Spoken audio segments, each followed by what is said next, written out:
At a rally, we try to say stirring words that'll get people excited, get your blood going. I don't think this is the time to do that because our brothers and sisters over in Japan are suffering horribly.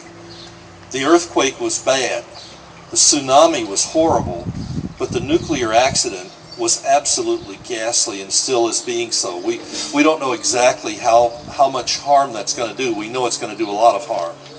And so my first plea is that we, in all solidarity, feel the weight of the suffering of the Japanese people. And I don't know what we can do to help, but anything that we can do to help would be good. I don't think sending them money right now is what's needed, but we can at least send them our good wishes, and we can link arms with them, especially those of them that think maybe Japan has embarked on a bad course. They've got a lot worse problems than we do in terms of finding other sources of energy, because they don't have coal, they don't have oil, they don't have gas, so they really have got a problem.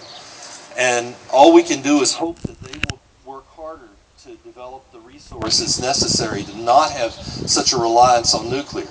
Now, here in San Antonio, thank goodness, we're not alone. We've got people all over the world, in France, in Germany, in all the countries that have nuclear power. There are also people that are standing up and trying to get them to stop polluting our atmosphere and our land and so forth. And the problem is, we're going to hear, and I've already heard that, well, we can insure against a meteor, I guess, but we shouldn't have to have that kind of safety. Meaning that the odds are so tiny that anything like this will happen again, that we shouldn't put that into the mix. Well, first of all, we know they're not that tiny. Secondly, nobody can calculate the odds any more than they can calculate any other black swan event.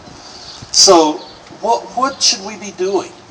Well, this is our opportunity, at least, that it's so dramatic and so horrible that at least we're getting a chance to talk to the public.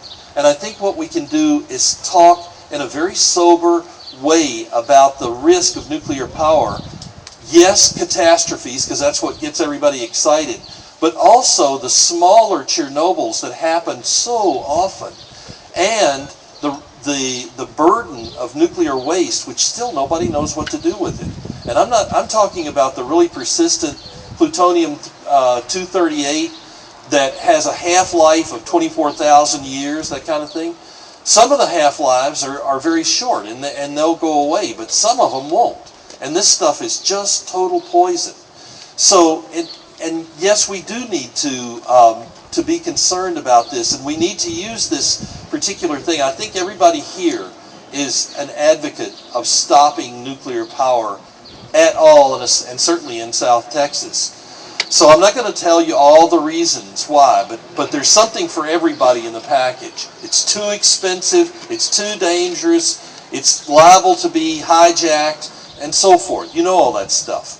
What we need to do, though, is be persistent, and we need to talk to the press, talk to our friends and neighbors, and quietly persuade them that this is not the option, that we can do better. We can have clean energy without having nuclear, and that we are ready to stay the course. This isn't a one-time and for all rally. This is just a kickoff for the next phase and the next phase of trying to alert people to the dangers of nuclear power.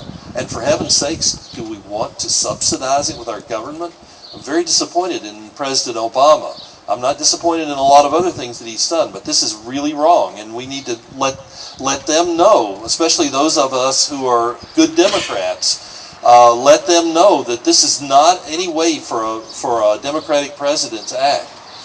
Well, I'm not going to say anything more, and I think that, and I'm not going to try to rile you up, other than to just get you to please move forward and talk with everybody you can in a sober and compassionate manner about what's going on and what we need to do to be safer in the future. Thank you.